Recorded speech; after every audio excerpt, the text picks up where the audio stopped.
루카가 전한 거룩한 복음입니다. 주님 영광 받으소서. 그때의 목자들은 서로 말하였다. 베들레헴으로 가서 주님께서 우리에게 알려주신 그곳에서 일어난 일을 봅시다. 그리고 서둘러 가서 마리아와 요셉과 구유에 누운 아기를 찾아냈다. 목자들은 아기를 보고 나서 그 아기에 관하여 들은 말을 알려주었다. 그것을 들은 이들은 모두 목자들이 자기들에게 전한 말에 놀라워하였다. 그러나 마리아는 이 모든 일을 마음속에 간직하고 곰곰이 되새겼다. 주님의 말씀입니다. 그리스도님 참여하시나.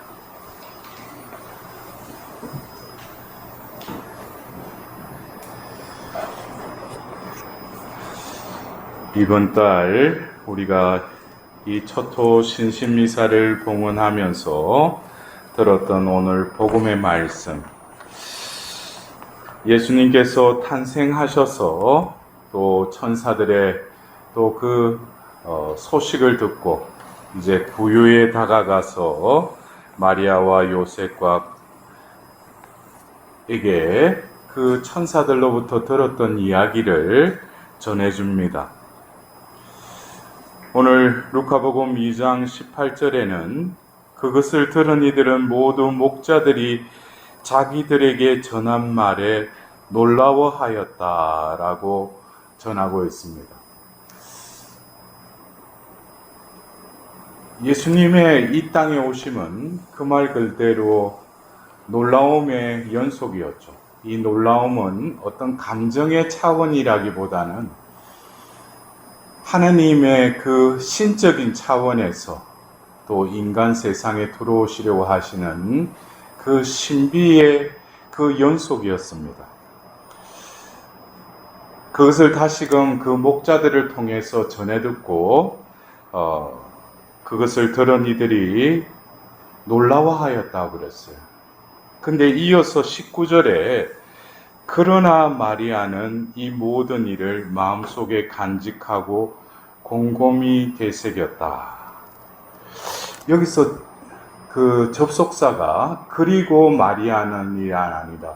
그러나 마리아는 이 모든 일을 마음속에 간직하고 곰곰이 되새겼다.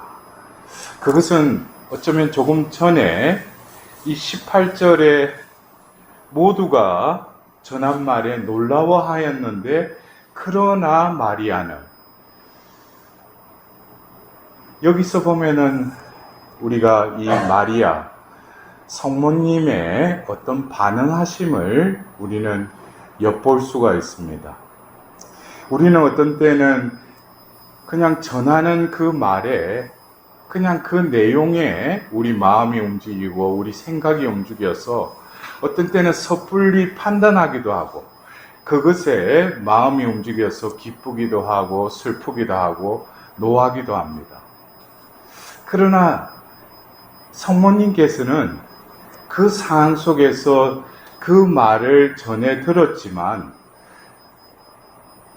자신도 어떤 놀라움의 그 마음이 일어났을 것입니다. 그러나 마리아는 이 모든 일을 마음속에 간직하고 곰곰이 되새겼다.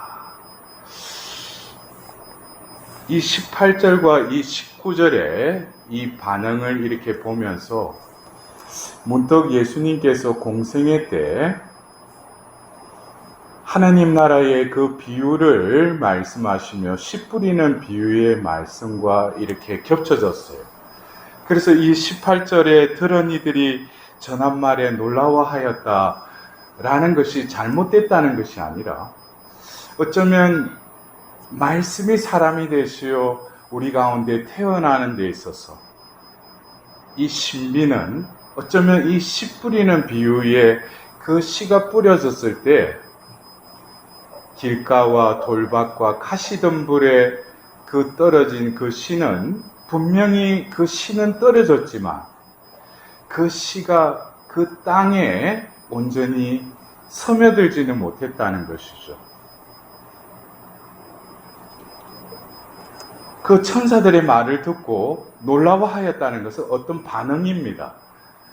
우리가 어떤 말씀을 들을 때 자기에게 어떤 말씀이 와닿았을 때 그것에 감흥을 일으키는 것은 어떤 반응을 일으키는 것이죠. 그러나 하나님께서 원하시는 것은 그 사람이 그것으로 인해서 기쁘고 슬프고 노하는 그 반응보다도 하나님의 그 말씀은 결국 땅에 떨어져서 어떻게 돼야 돼요? 열매를 맺어야죠. 그냥 귀에 달콤한 말로 들리는 것으로 우리에게 복음이 아니라는 거예요. 복음이라는 것은 바로 그 히브리서 4장 12절의 그 말씀처럼 골수를 쪼개서 그 존재를 꿰뚫어야 된다는 거예요. 그 말씀이 그 안으로 침투해 들어가야 된다는 거예요. 그러지 않고 그냥 귀로만 듣고 귀에서 머물다가 그냥 사라져버리는 것은 복음이 아니죠. 진정한 복음은 들어서 기쁜 소식이 아니라 그 말씀으로 내 존재가 하나님이 기뻐하는 존재로 변화되는 것이 진정한 그 복음의 씨가 뿌려진 거 아니겠어요? 그래서 이 18절에 그 천사의 말을 듣고 모두가 놀라워하였다. 이것은 어쩌면 길가와 돌밭과 가시덤불에 떨어진 그 씨도 분명히 어떤 반응이 있었어요. 그러나 그 말씀이 떨어지자 어떻게 했다고 그랬어요? 그 마귀가 그 새가 와서 쪼아버리듯 빼앗아가 버렸다고 그랬어요. 또 그리고 땅이 깊지 않아서 그 마른 땅에서 그냥 씨가 말라버렸다고 그랬어요.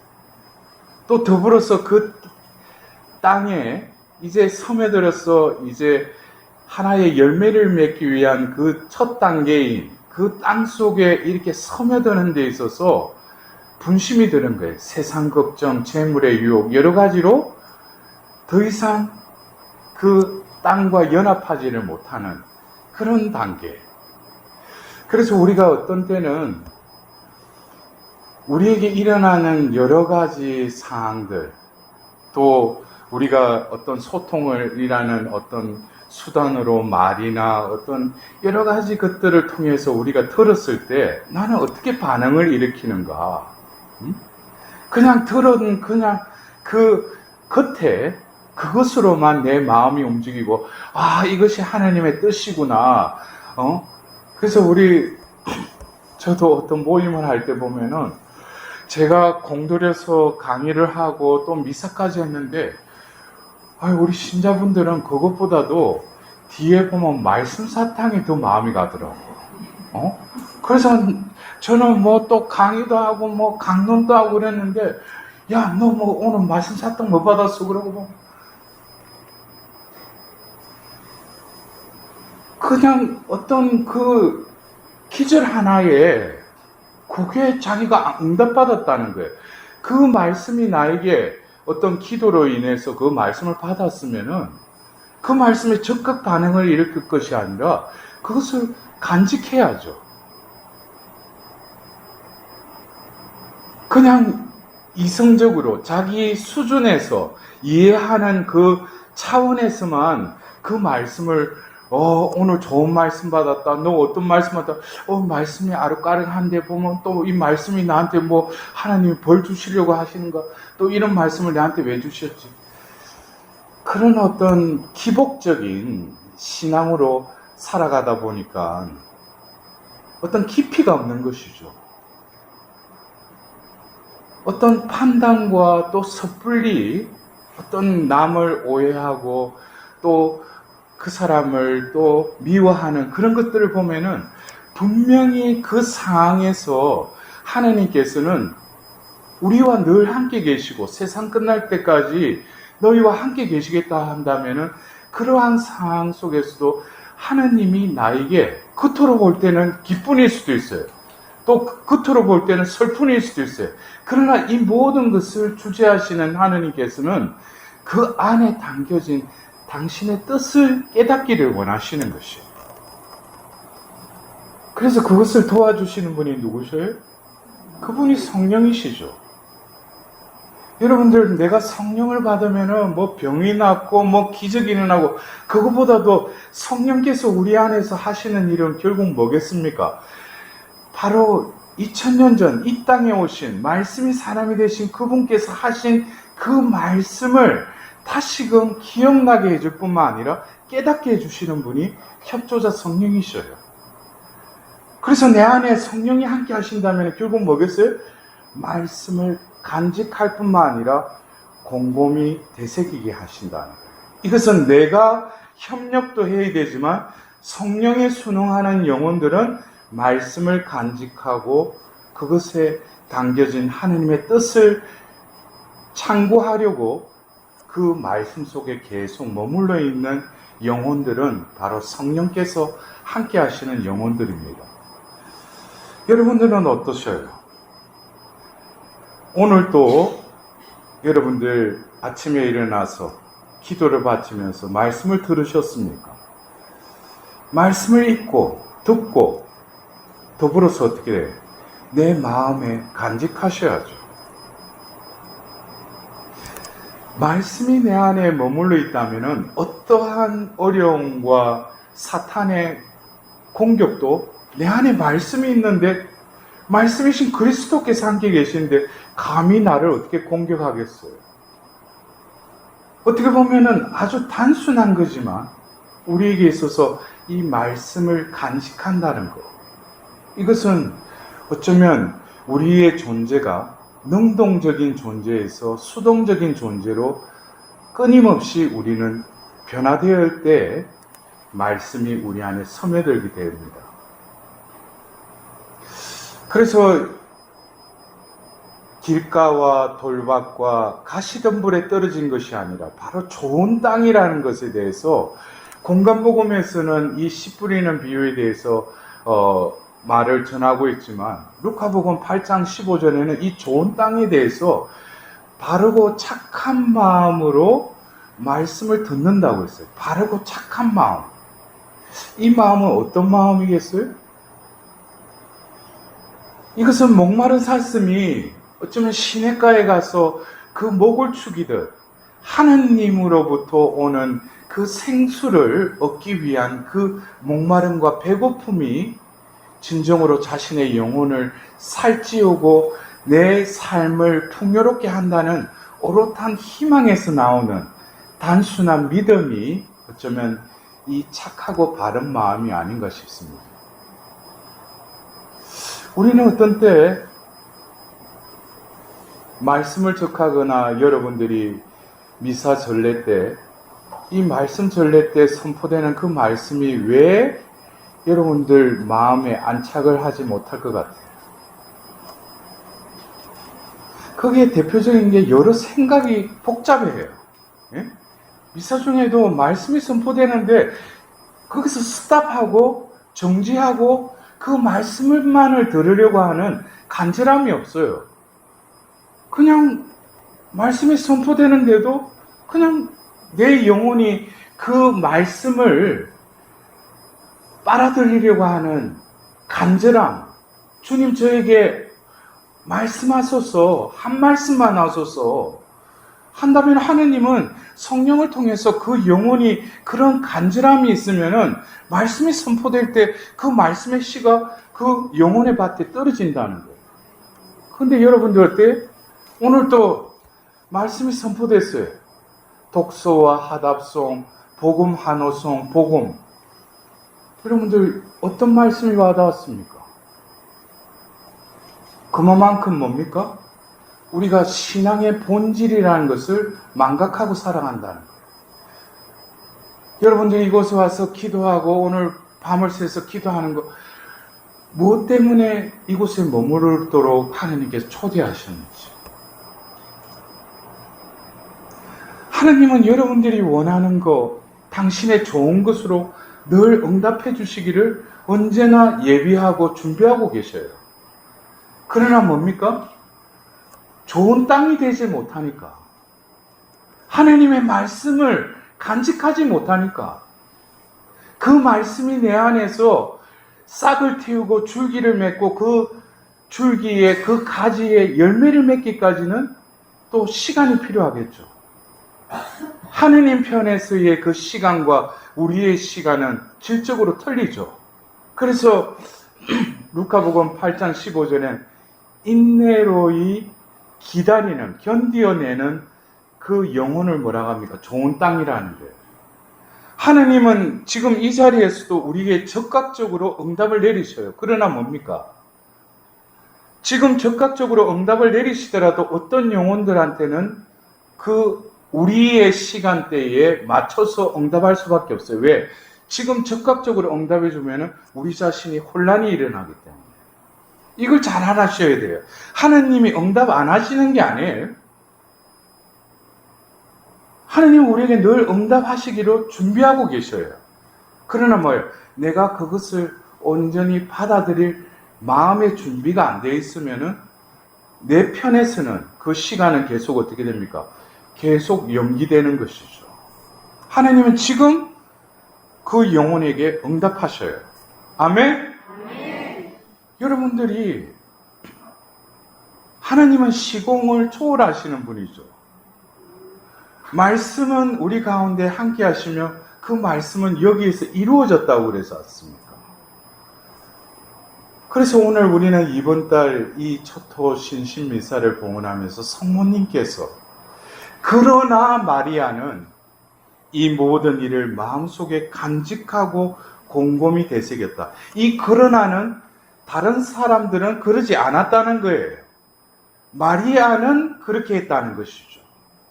그래서 우리가 성모님께 봉헌된 자로서의 삶은 성모님의 표양, 오늘 일독서의 그 지혜에 대해서 우리는 말씀을 들었습니다. 이 지혜 역시 뭡니까? 우리에게 오면, 우리가 원하면 19절에 집회서 24장 19절에 나에게 오너라 나를 원하는 이들아 와서 내 열매를 배불리 먹으라 그랬어요. 하느님은 당신께 다가오는 이들, 그러나 이 지고하신 이 지혜를 추구하기 위해서 목말라하고 그곳으로 나아가는 영혼들에게는 하나님께서 오라는 거예요. 오면 어떻게? 내 열매를 배불리 먹으라고요. 내 열매. 나의 열매가 아니고 하나님의 열매. 여기서 우리가 중요한 것은 뭡니까? 좋은 땅은 바르고 착한 마음으로 그 말씀을 듣고 인내로이 그 열매가 맺기까지 견디어내는 그 영혼을 좋은 땅이라고 그런 거예요. 그렇다면은 우리가 기다리는데 무엇을 기다려요? 그분은 응답하셨죠. 그러면 우리가 맛봐야 될 것은 그분의 열매를 맛봐야지 내가 구하는 그 열매를 하나님이 맺어달라고 하면은 이것은 건방스러운 요구죠. 왜? 내 열매를 맺어달라고 하는 거예요. 뿌린 분도 그분이시고 그분이 뿌리셨으면 싹트게 하시고 열매 맺게 하시는 분도 그분이실 뿐만 아니라 그 열매는 하나님의 열매라는 거예요. 나는 뭐예요? 그냥 착하고 바른 마음으로 말씀을 듣고 말씀을 간직하고 또 그 열매가 맺어질 때까지 또 곰곰이 되새길 때가 되면은 저절로 열매는 맺어지는 거예요.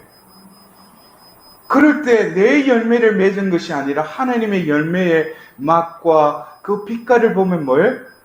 내가 상상도 하지 못하는 하느님만이 하실 수 있는 그 맛과 빛깔을 맛보게 하시고 목격하게 해주시는 거예요. 그것이 하느님의 방법입니다. 여러분들, 우리가 너무나 요즘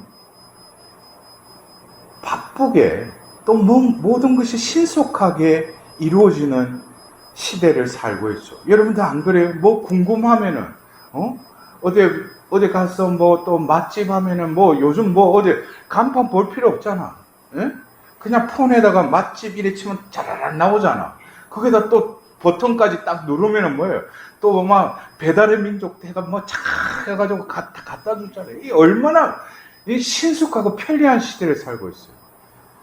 그러나 하나님은 이것과는 비교되지 못하는 우리에게 맛깔지고 더 풍요로운 그것을 늘 주기를 원하시는데 내가 뭡니까?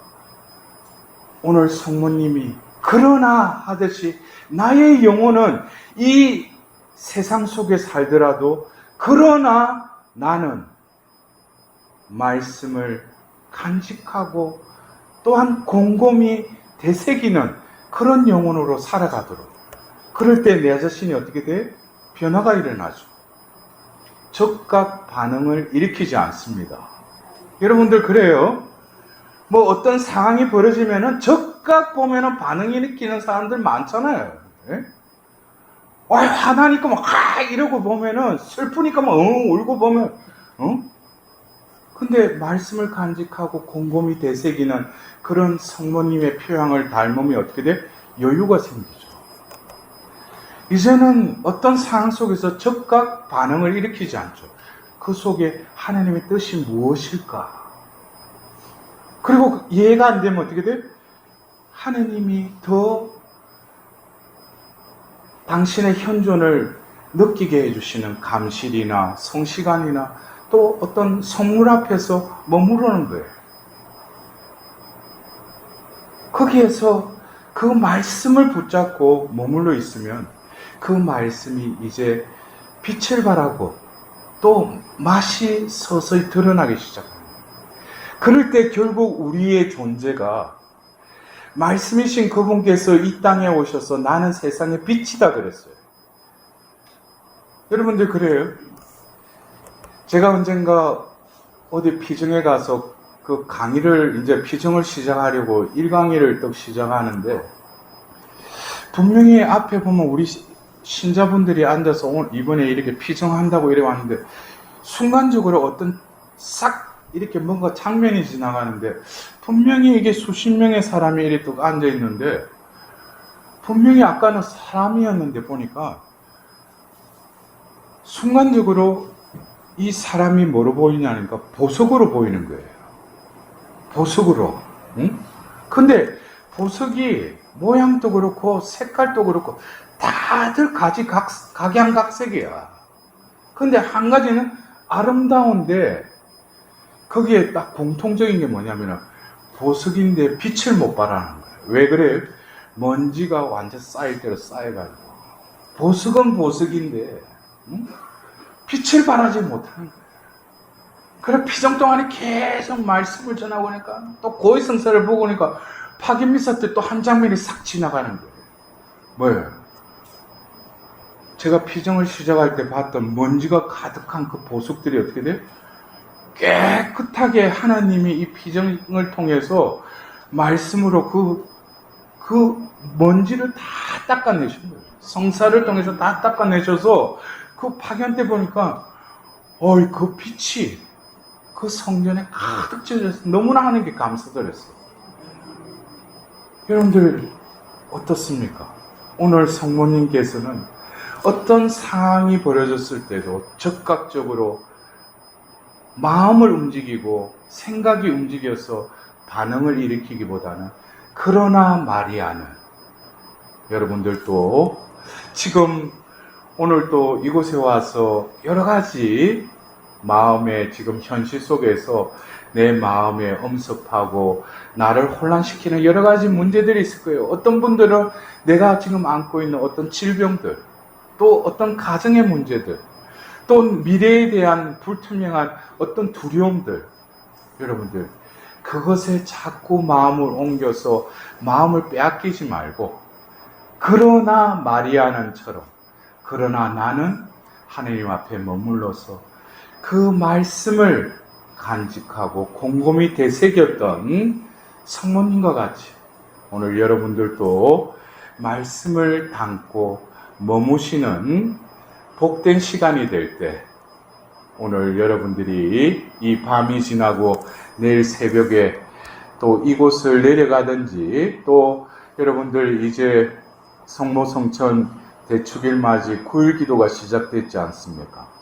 여러분들 다시금 오늘 이 시작하는 이 처음에 이 성모님의 표양을 다시금 우리도 닮을 수 있도록 여러분들이 이 강론에 이어서 성모님께 진정으로 내가 원하는 취향을 이루어 달라고 또 해야 되지만 중요한 것은 나의 존재가 성모님의 존재처럼 변화될 수 있도록 각자가 성모님께 봉헌 드리도록 합시다.